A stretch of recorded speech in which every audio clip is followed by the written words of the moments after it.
Hi అండి. అందరికీ వనక్కం. Welcome to my channel. ఇవాళైతే నేను ఈజీగా సాంబార్ ఎలా చేసుకోవాలో చెప్తున్నాననమాట. సో, ఇది చాలా ఈజీగా ఉంటుంది. ఎవరైనా ప్రిపేర్ చేసేయొచ్చనమాట. నేను దానికి కావాల్సిన వెజిటబుల్స్ అన్నీ కూడా ముందుగానే పక్కన కట్ చేసి పెట్టేసుకున్నాను. ఇంకా అలాగే పప్పును కూడా మెత్తగా బాయిల్ చేసేసి స్మాష్ చేసేసుకున్నాననమాట. సో దట్ మనకి చాలా ఈజీగా ఉంటుంది వీడియోకనేసి. ముందుగా అయితే ఒక ప్యాన్ పెట్టేసి అందులో అయితే కావాల్సినంత ఆయిల్ వేశాను. తర్వాత వచ్చేసి ఆవాలు ప్లస్ మెంతులు ప్లస్ అలాగే జీలకర్ర వేసేసి ఫ్రై చేసేసుకోవాలి.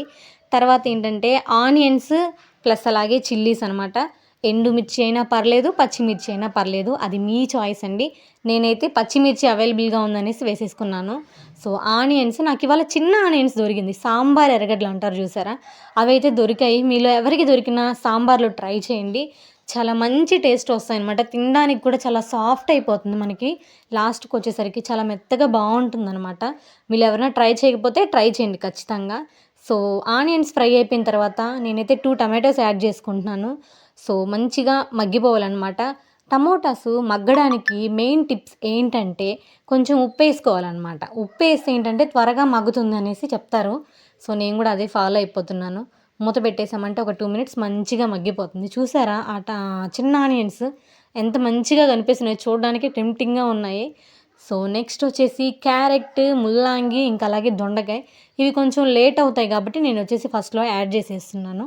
అంటే వన్ బై వన్ యాడ్ చేసుకుంటాను. ఏంటంటే మొత్తం ఒకేసారి వేసేస్తే బెండకాయ ప్లస్ అలాగే వంకాయ ప్లస్ అలాగే దోసకాయ ఇవన్నీ కూడా వేస్తున్నాను. ఇవేంటంటే కొంచెం ఒకదాని తర్వాత వేస్తే బావుంటుంది అనేది నా ఫీలింగ్.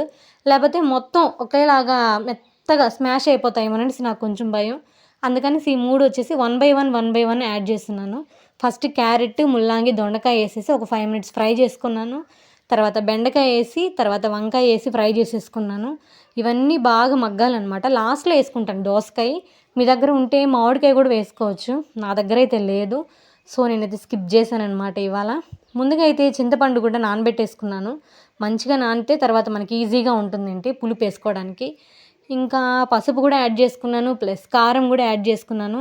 మంచిగా కొద్దిసేపు వచ్చేసి ఫ్రై అవ్వాలి కారం కూడా. అప్పుడే దానికేంటంటే టేస్ట్ వస్తుంది. పచ్చి వాసన రాకుండా మంచిగా అయితే కలుపుకోవాలి. కొంచెం మూత పెట్టేశారంటే ఒక 5 మినిట్స్ అది కూడా మంచిగా మగ్గిపోతుందనమాట. అప్పుడు బావుంటుంది చూడడానికి కూడా. ఇంకేంటంటే దోసకాయ చెప్పా కదా, నేను దోసకాయ లాస్ట్‌లో యాడ్ చేస్తాను. లేపోతే మెత్తగా అయిపోతుంది. ఏంటంటే కాయ వచ్చేసి మనం తిన్న ఫీలింగ్ రాదనమాట. సాంబార్‌లో లాస్ట్‌కి వచ్చేసరికి బాయిలింగ్ మెథడ్ అంతా అయిపోయేసరికి ఏంటంటే మెత్తగా అయిపోతుంది. నాకు నచ్చదు. అందుకనేసి నేనంటే కొంచెం పులుపేసి ముందుగా యాడ్ చేస్తాను దోసకాయని మాత్రం. ఇంకా పప్పులోనే చింతపండు రసం వేసేసుకున్నాను. తర్వాత ఇంకా ఇది కూడా మొత్తం ఒకసారి కలిపేసుకొని దీన్ని కూడా మనం ఏందంటే ముందుగా అన్ని వెజ్జెస్ అన్నీ ఫ్రై చేస్తున్నాం కదా, దాంట్లో అయితే మనం వేసేసుకోవాలనమాట. వేసేసుకొని మంచిగా కలిపెట్టుకోవాలి. తర్వాత చూసుకోవాలి. ఒకవేళ మనకేమన్నా కారం యాడ్ చేయాలన్నా, లేకపోతే ఉప్పు, లేకపోతే ఏమన్నా పులుపు ఏమైనా తగ్గిందని అనిపిస్తే ఈ రేంజ్‌లో మనం అన్నీ అడ్జస్ట్ చేసేసుకొని, మనకు కావాల్సినంత వాటర్‌ని వచ్చేసి పోసేసుకొని, మంచిగా మనము కలిపేసుకొని ఒక పక్కన పెట్టేసి మూత పెట్టేసుకోవాలనమాట. మధ్యలో చూసుకుంటూ ఉండాలి. అంటే బాయిల్ అయిందా లేదా అనేసైతే నేనైతే సగం బాయిల్ అయిన తరువాత సాంబార్ మసాలా వేస్తాననమాట. కొంతమంది ఏంటంటే లాస్ట్‌లో వేస్తారు. నాకు లాస్ట్‌లో వేస్తే ఏంటంటే కొంచెం పచ్చి స్మెల్ వస్తుంది. అందుకే నేనేంటంటే హాఫ్ బాయిల్ అయిన తర్వాత వేస్తాననమాట. ఆ ఫ్లేవర్ అంతా ముక్కలకు కూడా పడుతుందనేది నా ఫీలింగ్. సో, నేనైతే మధ్యలో వేస్తున్నాను. ఎవరైనా ట్రై చేయాలనుకుంటే ట్రై చేయండి. ఇలా బావుంటుంది. ఇంకో టిప్ ఏంటంటే లాస్ట్‌లో మనకి బాయిల్ అయిందా లేదా అనేసి నేనైతే తిని చూడడం కన్నా కూడా ఇలాగా ఒక చాక్ తీసుకునేసి మంచిగా కూరగాయల మధ్యలో ఇలాగా మనము దాన్ని ఇలా ఇట్లా గుచ్చామంటే మనకు తెలిసిపోతుంది. సాఫ్ట్‌గా అది మధ్యలోకి వెళ్ళిపోయిందంటే మంచిగా ఉడికిపోయినట్టు. లేదు కొంచెం మనకు గుచ్చేటప్పుడే అర్థమైపోతుంది. సరిగ్గా దిగలేదంటే కొంచెం బాయిల్ అవ్వాలి అనేసి. ఇంకా నేనైతే టేస్ట్ చేస్తున్నాననమాట. చూడాలి.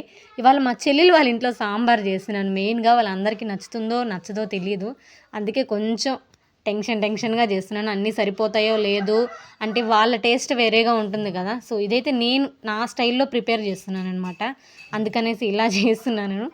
సో, ఇంకైతే సర్వ్ చేసేసుకోవచ్చు. ఒకవేళ మన దగ్గర ఉంటే ఏంటంటే దీంట్లో కొత్తమల్లి కూడా యాడ్ చేసుకోవచ్చు. బావుంటుంది కొత్తిమీర. నాకు అవాళ లేదనమాట. అందుకని నేను యాడ్ చేసుకోలేదు. ఉంటే ఇంకా మంచిగా స్మెల్ వచ్చేది. ఇంకా మా పిల్లలకైతే పెట్టేస్తున్నాననమాట. నేను ఫస్ట్ మా పిల్లలకి పెట్టేసి తర్వాత నేను ప్రశాంతంగా తింటాననమాట. అలా తింటేనే నాకు తిన్నట్టుంటుంది. మీలో ఎంతమంది మామ్స్ దీన్ని ఫాలో అవుతారు చెప్పండి? మా పాప వాళ్ళైతే ఇద్దరు గూడా ఆ వెజ్జీస్ అన్నీ గూడా మంచిగా తింటారు. క్యారెట్‌ని మంచిగా తింటారు. దోసకాయని అన్నిటిని మంచిగా తింటారు. దీంట్లో మునక్కాయ లేదు మెయిన్‌గా సాంబార్‌కి మిస్ అయింది అవాల. దొరకలేదు నాకు. ఒకవేళ దొరికుంటే దాన్ని గూడా యేసుంటే ఫుల్‌ఫిల్ అయిపోయేది. సో, మనకి ఉన్న దాంట్లోనే మనం జేసుకోవచ్చనమాట. ఏ వెజ్జీస్ అయినా సరే మనకిష్టమైన వెజ్జీస్ వేసుకోవచ్చు. ఒకవేళ దొరకలేదంటే ఉన్న వాటిలతోటే అడ్జస్ట్ అవ్వచ్చనమాట. సో, ఇలా అయితే మా పిల్లలు తినేస్తున్నారు. సో, మెయిన్ ఇంకోటేంటంటే వీడియోస్‌ని అందరూ చూస్తున్నారు గానీ సబ్స్క్రైబ్ చేసుకోవట్లేదు. So, please subscribe